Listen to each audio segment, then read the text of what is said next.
Bonjour, mon nom est Daniel Voyer. Aujourd'hui, on parle de la batterie avec Alain Boyer. Et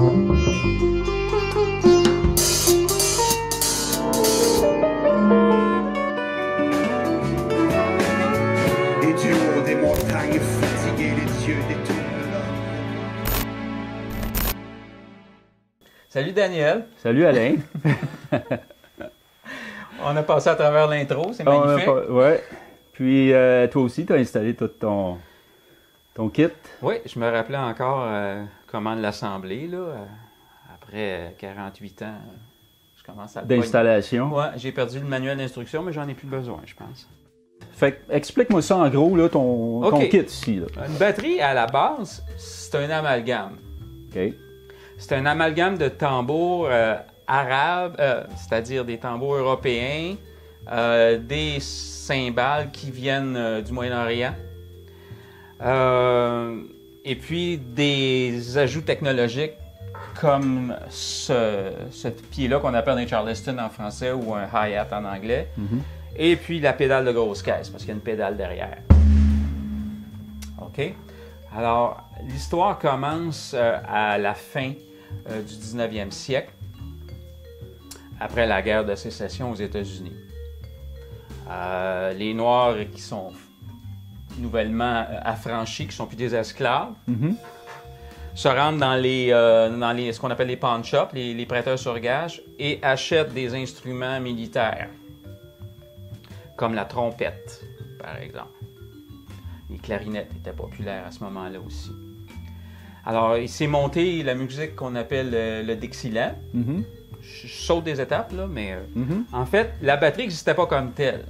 C'était des cymbales, il y avait des blocs chinois, il y avait des caisses claires et il y avait les grosses caisses. Parce qu'on jouait comme militaire avec la caisse, avec le maillet avec la main, la caisse claire avec une courroie. C'est ça. Quelqu'un a pensé encore là, c'est là qu'on a déjà commencé à couper engager des musiciens, que si on mettait une pédale avec un mécanisme, on pouvait jouer la grosse caisse et la caisse claire en même temps, donc on sauvait un salaire. Alors, même chose est arrivée avec les cymbales de hi-hat, et puis on avait les cloches, puis on a mis une cymbale qu'on appelle la cymbale ride. Alors, c'est un amalgame. Ça fait que, petite anecdote, moi j'ai acheté cette caisse claire-là. C'est une caisse claire de marque Ludwig, Olive Badge, qui date de 1978. C'est sûr que c'est l'ancrage. De toute façon, c'est la portion européenne de la batterie comme telle. Comment ça, européenne? La caisse claire, c'est un instrument classique. Ah, OK, qui vient de... Oui. Comme on disait précédemment, oui, c'est ça. Ah. Les tambours, ils origine d'Afrique, les cymbales, les métaux du Moyen-Orient et la caisse claire de l'Europe. Ah, OK. Alors, tout batteur qui... Pardon? Le bass drum? Le bass drum, il viendrait des fanfares. Je donnerais peut-être un côté européen également. OK. Alors, la technique de batterie, la première chose que tu fais, c'est que tu t'achètes une paire de bâtons. Puis souvent, tes premières leçons, ils vont te demander de t'acheter ce qu'on appelle un pad de pratique ou un caoutchouc sur lequel t'exercer. Alors, il y a tout un vocabulaire à apprendre sur la caisse claire au niveau de l'alternance des mouvements. Il y a plusieurs rudiments, comme vous avez vos gammes, nous, on a nos gammes. C'est-à-dire, c'est des gammes linéaires, des gammes rythmiques. Néanmoins, ce que tu apprends, ta dextérité avec le vocabulaire de la caisse claire, comme les coups simples, les roulements, les paradiddles, des ratamakyu, c'est là que tu vas apprendre le maniement des bâtons. OK. Après ça, il y a l'indépendance des membres, parce que tu travailles à 4 membres, 2 mains, 2 pieds, qui vont jouer des choses les 2 pieds, on n'a pas parlé d'eux autres. Oui. Alors, dans un premier temps, tu apprends à tenir tes baguettes et à prendre tes rudiments. Puis dans un deuxième temps, ou en même temps, comment placer tout ça ensemble dans un ordre cohérent. Oui. Là, maintenant, on va demander à faire avec la main droite 2 fois plus de coups que le bass drum. Donc, on va en faire entre. Donc, c'est 4 coups de grosse caisse, 8 coups de cymbale.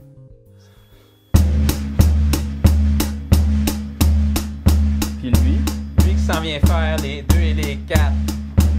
1, 2, 3, 4.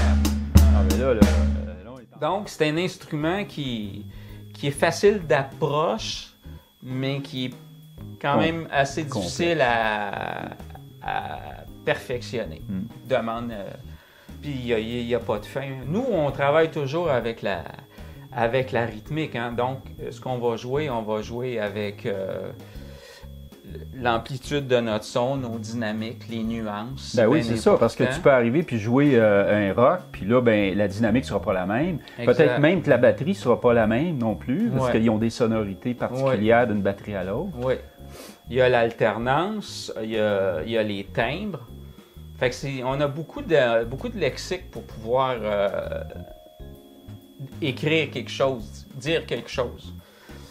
Dans ton coffre à jouets, tu as beaucoup de choses que tu peux pratiquer. Exemple, tu peux faire des rudiments, comme des coussins, des paradiddles.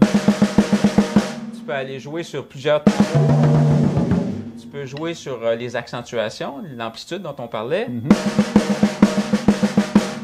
Je conseille souvent de pratiquer ton improvisation en utilisant un de ces 3 facteurs-là. Mettons, il y en a d'autres, là, mais j'ai parlé d'alternance de coups, d'alternance de tambour, puis d'alternance d'accent.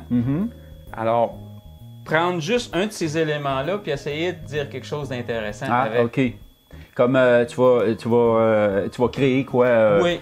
Un pattern? Oui, ben c'est ça. Je vais partir, mais je vais te donner les 3 exemples. Okay? Je vais te donner l'exemple je vais partir avec des accents. OK. Je ne ferai rien d'autre que des accents. Je ne jouerai pas sur les autres tambours, ni n'utiliserai aucun autre rudiment que le coussin. Donc, je me sers que de ça. Qui est des alternances de droite-gauche. Là, je vais jouer, puis je vais utiliser les accents.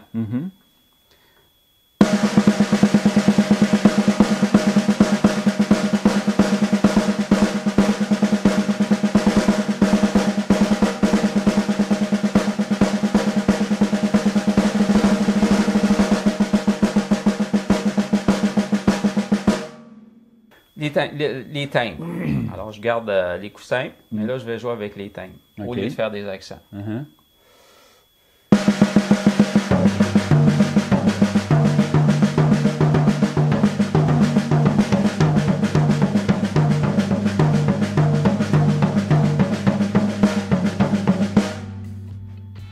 Des choses différentes, mais j'ai juste changé de timbre. Puis, ah oui, c'est ça, la dernière chose que je voulais dire, au niveau de l'improvisation, on va prendre, mettons, un paradiddle, une inversion du paradiddle qui est droite, gauche, gauche, droite, gauche, droite, droite, gauche. Là, je vais l'utiliser avec le drum. OK.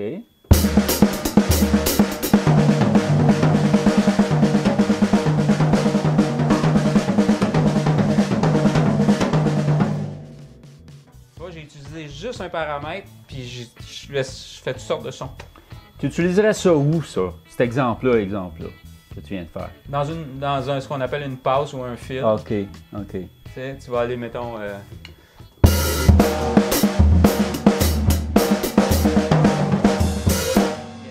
Ouais, OK. Ouais. C'est un instrument qui est assez associé à la performance. Dans tous les spectacles rock, il y a toujours un solo drum qui doit être... c'est ça, fait que c'est facile. Il y en a juste un, mais il faut qu'il soit... C'est ça. C'est facile à 15 ans, 16 ans, focusser sur ton solo qui s'en vient, puis pas écouter... Puis j'ai entendu dire, moi, avec le temps aussi, il y a pas une fusion, mais il y a comme une collaboration énorme avec le bassiste. Ah oui, le bassiste, en tant que drummer, en tant que batteur. C'est la fondation aussi. Il donne les notes graves, il donne les fondamentales des accords sur lesquels les chansons sont échafaudées. Ça fait que c'est notre partenaire.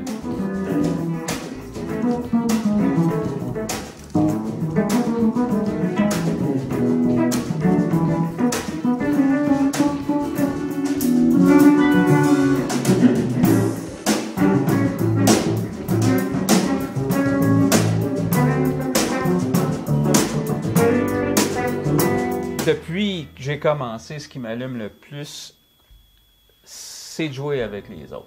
Où je vais chercher le maximum d'enthousiasme, c'est dans des situations d'improvisation. Donc, dans de la musique de jazz.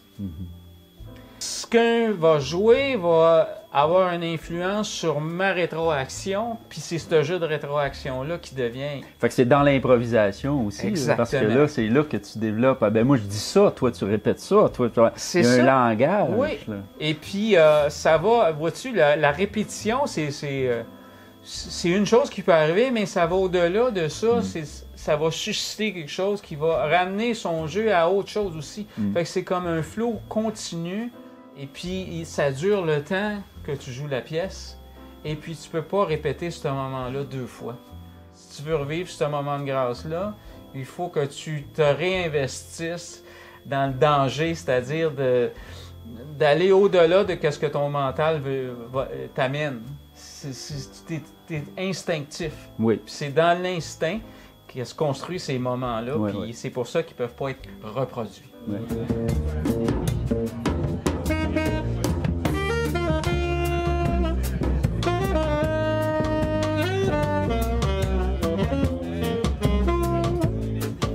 Je vais partir un rythme de shuffle. Et je vais lui faire 3 petits twists. Le premier, je vais partir avec les 4 coups qu'on dit 4 on the floor, les 4 bass drums. Mon hi-hat va être sur les 2 et les 4. OK? Ensuite, je vais continuer toujours mon shuffle. Mes mains en haut vont faire les mêmes choses. Là, je vais faire le bass drum sur le 1 et le 3. Le hi-hat sur le 2 et le 4. OK. Et la troisième version, je vais retourner faire mon bass drum à 4 temps, puis je vais faire mon hi-hat sur le 3e triolet. OK. Donc, les pieds au début, ça fait va que tout faire... le monde, on a tout enregistré ça, là. Oui, c'est vous clair avez, que là, vous avez bien compris la première il fois. l'a dit, là. Là, je vais le faire. Là, il va le faire. Alors, première variation.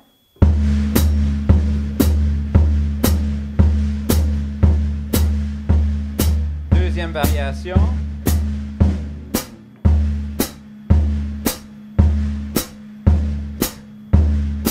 Troisième variation.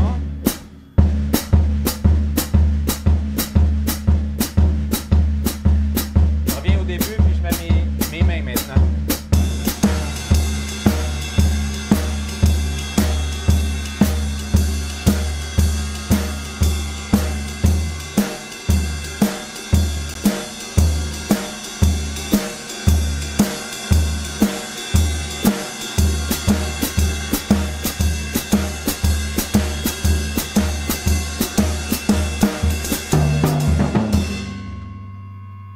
Voilà pour les pieds. Bon. Ben Alain, merci. Merci de m'avoir accueilli pour cette capsule. À bientôt. À plus tard.